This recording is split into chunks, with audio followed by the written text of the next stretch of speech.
28 رجب کو مدینہ چھوڑا، 3 شوال مکہ پہنچے، 8 ذی الحج کو مکہ چھوڑا۔ قافلہ مظلوم کربلا کا چلا، منزل شراف پہ رکا۔ جب منزل شراف سے کوچ کیا نا، اس آقا حسین علیہ السلام نے ساتھیوں سے فرمایا کہ جتنا زیادہ سے زیادہ پانی ذخیرہ کر سکتے ہو پانی ذخیرہ کرو، کوئی مشکزہ خالی نہ رہے، کوئی برتن خالی نہ رہے۔ آقا واصل علیہ السلام نے صرف اتنی عرض کی، آقا کیوں خیریت تو ہے؟ فرمایا ہمیں ضرورت پیش آئے گی۔ امام نے سفر شروع کیا۔ کچھ سفر طے کرنے کے بعد ایک صحابی نے نعرہ تکبیر بلند کیا، اللہ اکبر۔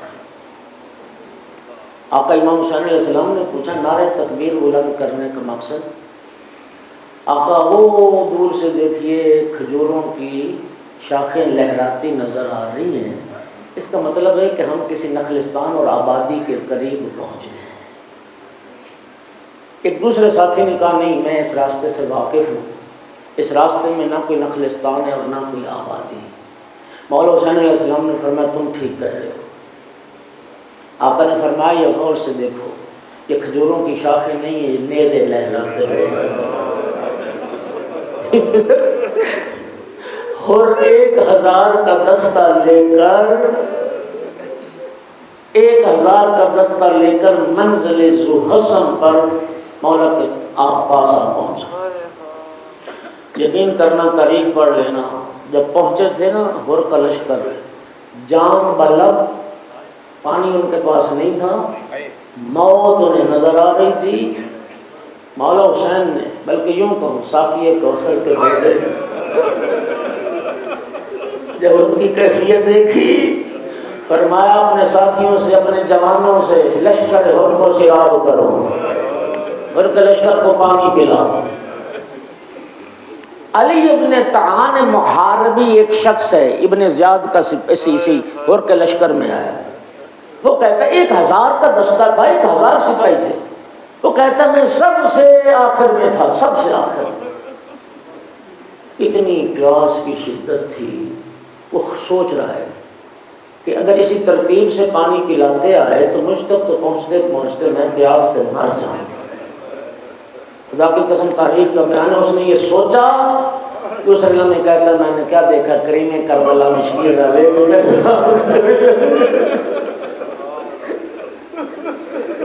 خود امام حسین علیہ السلام مشکیزہ لے گئے۔ امام نے فرمایا مشکیزہ کا دہانہ پکڑو پیو۔ کہتا ہے میں پیاس اتنا نڈال تھا، میرے ہاتھ کانپ رہے تھے اور مجھ سے مشکیزے کا دہانہ پکڑا ہی نہیں جا رہا تھا، پانی زمین پہ گر رہا تھا۔ کہتا ہے کریم کربلا نے خود مشکیزے کا دہانہ پکڑا، خود میرے پاس بیٹھ کر مجھے پانی پلایا۔ پھر آقا نے فرمایا جب سپاہی پی چکے، آقا نے فرمایا ان گھوڑوں کو پانی پلاؤ۔ اور آپ جانتے ہیں گھوڑا ایک ہی بار پانی نہیں پیتا، پانی سے منہ لگاتا ہے پھر ہٹاتا ہے، پھر لگاتا ہے پھر ہٹاتا ہے۔ یہ لفظ روایت میں آقا نے فرمایا جب تک ایک گھوڑا 3-4 مرتبہ پانی سے منہ نہ ہٹائے، کسی گھوڑے سے آگے سے بھی پانی نہ ہٹائے۔ سوال شیعو سنیو، سوال صرف اتنا ہے، جب عاشور کے دن 6 ماہ کے بچے کے لیے پانی مانگے، اللہ اکبر، کوئی نہ تھا ان میں سے۔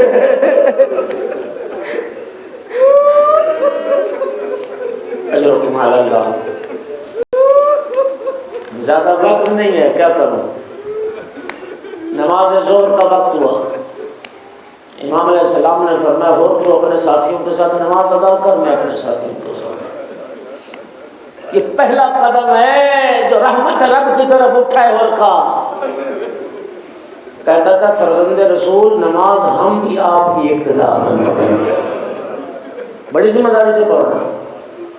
آقا امام حسین علیہ السلام نے جماعت کروائی، اور کے سارے لشکر نے مولا حسین علیہ السلام کی اقتدا میں نماز پڑھی۔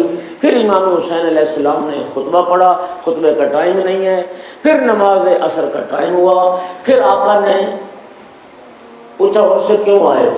کہا مجھے ابن زیاد نے بھیجا ہے کہ میں آپ کو کوفہ لے چلوں۔ امام علیہ السلام نے مولا عباس سے فرمایا تیاری کرو، بیویوں کو محملوں میں بٹھایا گیا، محمل تیار ہوئے، قافلہ چلنے لگا۔ مولا حسین علیہ السلام گھوڑے پہ سوار ہو کے جب چلنے لگے نا، اس وقت حر نے ایک جسارت کی، مولا کے گھوڑے کے لگام میں ہاتھ ڈالا۔ کہتا ہے میں آپ کو کوفہ لے جانے کے لیے آیا ہوں، میں آپ کو نہیں جانے دوں گا۔ یہ ہاتھ ڈالا نا، اس وقت آقا حسین علیہ السلام نے فرمایا سقلت کو امو کو یا حر، اے حر تیری ماں تیرے گام میں بیٹھے، تیری یہ جرأت میرے گھوڑے کے لگام میں ہاتھ ڈالے۔ عرب کے ماحول معاشرے میں کسی گھوڑے کے لگام پکڑ لینا ایسے جیسے ہمارے معاشرے میں کسی کا گریبان پکڑ لینا۔ تیری یہ جرأت میرے گھوڑے کے لگام میں ہاتھ ڈالے، تیری ماں تیرے غم میں بیٹھے۔ اور جواب میں کہتا ہے اے فرزند رسول، اگر پورے عرب میں کسی نے اس طرح سے میری ماں کا نام لیا ہوتا میں بھی ایسا ہی جواب دیتا، لیکن میں کیا کروں، آپ کی ماں تو فاطمہ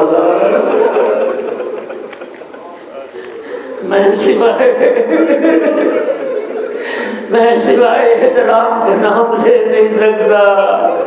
ازاداروں جنہوں نے واقعات کربلا کا تجزیہ کیا اور سب نے لکھا ہے کہ حر جو دشمن بن کے آیا تھا اس کو یہ سعادت ملی کیسے، یہ سعادت ملی کیسے کہ مولا حسین پر جان قربان کی اور شہیدان کربلا میں شامل ہو گیا۔ سب نے لکھا وہ جو سیدہ طہرہ کا حیا کیا، کہ حسین کی ماں کا احترام کیا تھا،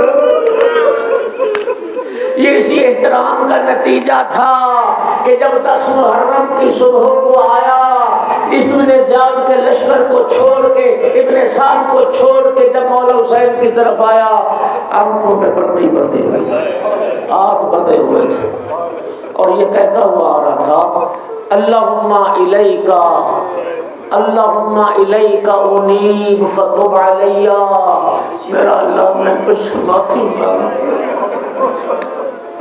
میں توبہ کرتا ہوں، میں توبہ قبول کر۔ فقد ارعبت قلوب اولیائک و اولاد نبی کا، میرا اللہ مجھے معاف کرنا، میں نے تیرے اولیاء کو ڈرایا ہے، میں نے تیرے نبی کی اولاد کو خوف زدہ کیا ہے۔ ادھر حر مجرم بن کر آ رہا ہے، ادھر مولا عباس اور مولا علی اکبر، مولا حسین نے حکم دیا عباس علی اکبر اٹھو، میرا مہمان آ رہا ہے۔ سر جھکا دیا، ایک جملہ کہا، ذرا سنیے گا، یہ نہیں کہا کہ آقا مجھے معاف کر دے، صرف سوال یہ کیا فحلی توبہ، اے رحمت للعالمین کا بیٹا کیا میری خطا معاف ہو سکتی ہے؟ کریم کربلا نے بھر مہر فراز سے گھور اپنا سر اٹھا، کریم کربلا نے بڑھ کے سینے سے لگایا۔ میں عرض کروں گا اے مولا حسین، اے کریم کربلا، اے کریم کربلا، ہم بھی تو گناہوں کی دلدل میں گھرے ہوئے ہیں، اے کریم کربلا ہم بھی آپ کی ماں کا بڑا احترام کریں، ہم سب بھی سیدہ طہرہ کے غلام ہیں، ہم بھی سیدہ طہرہ کا حیا کرتے، اے کریم کربلا حر کی طرح ہمارا ہاتھ بھی تھام، اے کریم کربلا حر کی طرح ہمیں بھی گناہوں سے نکال۔ فرمایا میں نے بھی معاف کیا، میرے نانا نے بھی معاف کیا، میرے اللہ نے بھی معاف کیا۔ کہتا ہے آقا میں چین سے مر نہ سکوں گا، مجھے یاد ہے جب منزل ذوالحسن پر میں نے آپ کے گھوڑے کے لگام میں ہاتھ ڈالا تھا، نبی زادیوں کے محملوں سے رونے کی آواز،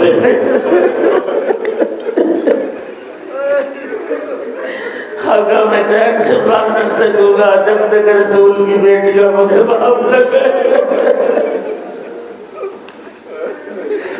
اجرکم علی اللہ، اجرکم علی اللہ۔ بعض نے لکھا ہے یہ جملہ، جناب فضا آئی اور پیغام لائیں، اور علی کی بیٹی کہتی ہے مجھے شرمندہ نہ کر، اجرکم علی اللہ۔ اس میں ضرور اختلاف ہے کہ جناب حر اکیلے آئے یا جناب حر کے ساتھ بیٹا اور غلام بھی آیا۔ متاخرین کی جو مقتل ہے انہوں نے لکھا ہے کہ حر کا بیٹا بھی تھا، حر کا غلام بھی تھا، بقیر بن حر۔ آقا اگر میری خطا معاف ہو گئی ہے تو پھر سب سے پہلے میرے بیٹے کو اجازت دے آپ پر جان قربان کرے۔ بقیر بن حر میدان میں آئے، جنگ کی، کئی لائنوں کو واصل جہنم کیا۔ جب بقیر گرا نا گھوڑے سے، حر پہنچا بیٹے کے سرانے لاش اٹھانے کے لیے، ابھی جھکا ہی تھا، محسوس کیا کسی نے کمر پہ ہاتھ رکھا ہے، پلٹ کے دیکھا کریم کربلا حسین، اور فرمایا اور کبھی باپ بیٹے کے لاشیں اٹھاتے، کبھی باپ بیٹوں کی لاش اٹھاتے، میں تیرے بیٹے کی لاش اٹھاؤں، اجرکم علی اللہ۔ اور پھر جب ہو رہا ہے میدان میں، جناب حر نے جنگ کی، بس جب گرے نا یہ پیشانی پہ سر پہ ایک گہری ضرب لگی تلوار کی، بس آقا میرا سلام۔ مظلوم کربلا جناب حر کے سرانے پہنچے۔ جناب حر نے محسوس کیا کہ کوئی میرے سرانے ہے، آنکھیں کھولی دیکھا کریم ابن کریم، بس چہرے پہ مسکراہٹ تھی، جان جانے آفرین کے سپرد کی۔ وہ جو وار لگا نا سر پر، آقا حسین علیہ السلام نے اس کو بڑا بند کرنے کی کوشش کی، لیکن خون فوارہ مار کے چل رہا تھا۔ جب بند نہیں نہ ہوا سر کا خون، کریم کربلا نے اپنی ماں زہرا کے ہاتھ کا بنا ہوا رومال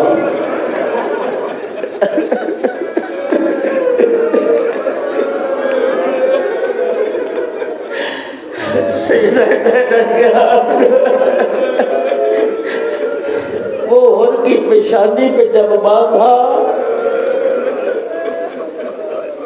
تو خون بند ہو گیا۔